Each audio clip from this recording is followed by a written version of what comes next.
Hello, Fridays. It is Mrs. Nelson, and I am here with our second email video to check in on reimagining education at Purple Sage. So today I'm going to be talking to you about our lunch procedures for both virtual as well as in-person instruction, and kind of talk about school supplies, where you can find the list and what you might need if you are electing to stay home, or for those of you that will be joining us here in our building. And I apologize in advance. What I am going to be sharing today is kind of meaty. And so if you see me darting my eyes that way, it's because my cheat sheet's right over here. So thank you for listening and for being here today. I'm going to start with lunch. And again, the idea for this entire video series is not to overwhelm, but to inform. And as decisions are made, we want to be communicating those to you. As decisions are changed, we want to be sharing that with you. And so, reminder that we ask you to be flexible and patient and provide grace to us, because every day is different and sometimes we never know what to expect. So, some questions that I have been getting regarding meal services effective August 20th, first day of instruction, when everybody is at home for the first 3 weeks of virtual learning. So will meals be available? They will. Meal distribution is going to happen like it did last spring and over the summer.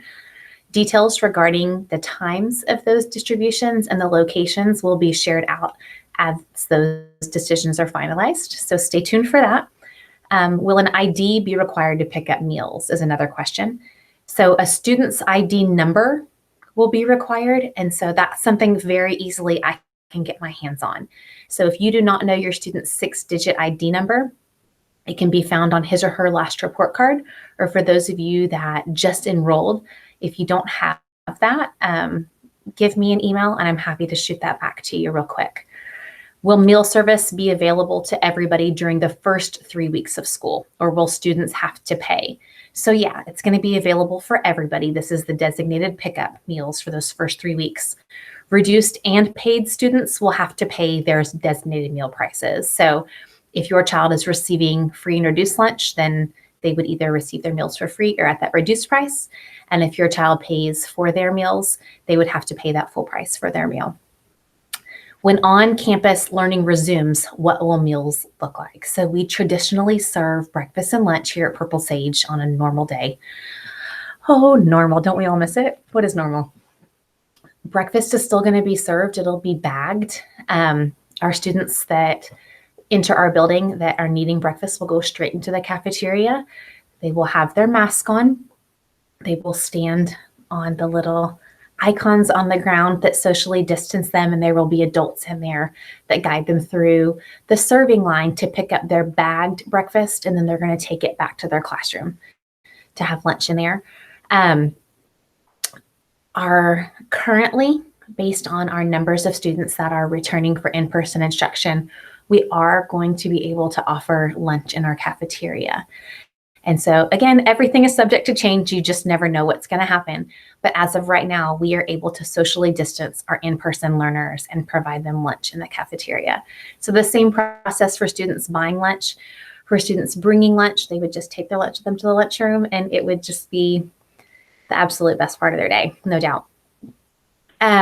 If you're intending to buy and you have not set up an account through My School Bucks, I think an email went out earlier this week asking people to set that up. You can have money automatically withdrawn to go straight into that account to pay for lunches. You can send in money with your student and cash or check, and they can put that in. Reminder that our building will be closed to all visitors, and so parents are not going to be able to bring money in.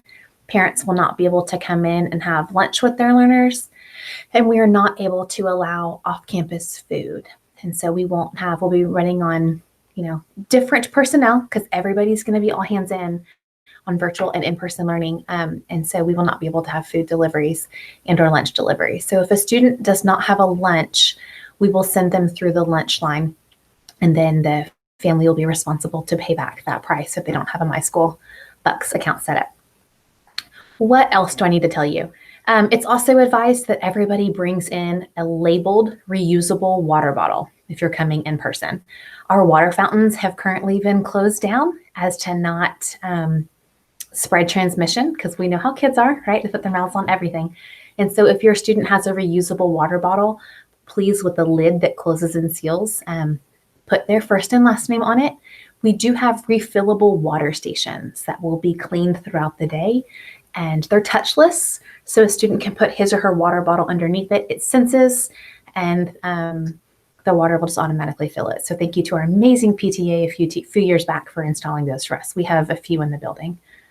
When on-campus learning resumes, will virtual learning students be offered meal service? So that's a great question. So when some students elect to come back on September 10th, will the students that are at home still be eligible to have meals? Absolutely. So that same distribution process that happened last spring and summer, and then the first 3 weeks during closure, will still take place. Details are yet to be finalized, and as soon as I have them, I'll share them with you. Will food service staff be checked for symptoms every day? Of course. Food service staff will have their temperatures checked and verified. They'll be asked to self-screen for COVID-19 symptoms each and every day, just like as every member of our staff has a checklist that we are asking them to go through before they enter our school building. What additional safety measures will be taken in our cafeteria? So the staff will wear face coverings and gloves during food prep. There will be plexiglass shields that are installed in the front of the serving line and at each register. And then as more information comes, like I said, we're going to work to get that out to you and share that with you. And you can always log on to the Round Rock ISD website and their Reimagining Education. All of those questions and answers that I just read to you are found there.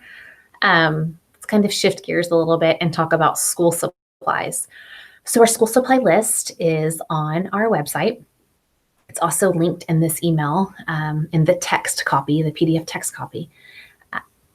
Two theories of thought here.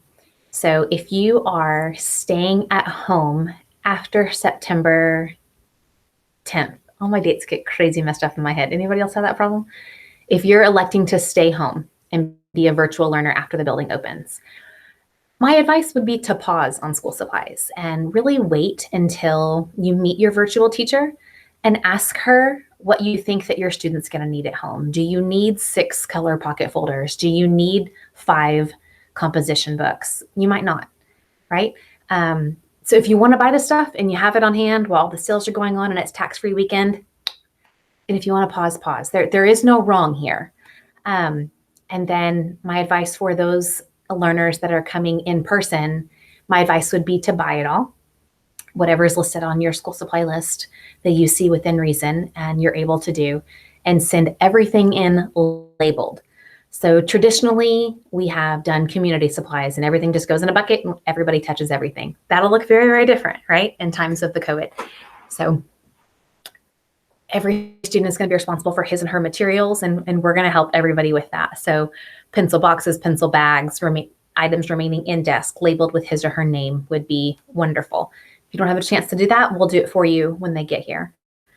We did not sell school supplies as a fundraiser this year. So if those are like, when are they coming in? We didn't sell them, so they're not coming in. But we have an amazing church that has been partnering with us, and their congregation is working to fulfill needs. And then the Round Rock ISD Partners in Education, the PI Foundation, has delivered some supplies to us. So if you are in need, reach out, call our main office line, or send an email to myself, to Lara Tucker, LARA_Tucker @roundrockisd.org, and we will work to get you those. That's all I have for today. You can see I'm at school. Today's my first day here. We can work from home or in school. And I had childcare options today, so I came here and it was a nice getaway. And I will tell you, it feels good to be here. It really, really does. And our teachers are coming up. We have them signed up in slots of 6 to come back into this building, and they're getting the rooms ready, and they're ready to meet your kiddos. So whatever we can do in the interim to make you feel comfortable, so allow your voices to be heard, please reach out. Know that we've got another video coming. We're trying to do one a week until we get all of our messages out. Tag parents and dual language parents, I hear you. We are working through these schedules, I promise you. And my goal for a tag plan and a dual language service plan is to get that information out by end of the week next week. Don't hold me to it, but that's my goal. All right, guys, as always, it is so wonderful to know that you're coming back in whichever way you choose, whether we get to see your kiddos' faces through Schoology or whether they will walk through our school doors. We are excited to be here, and we're ready. Ish, we will be. Take care, guys.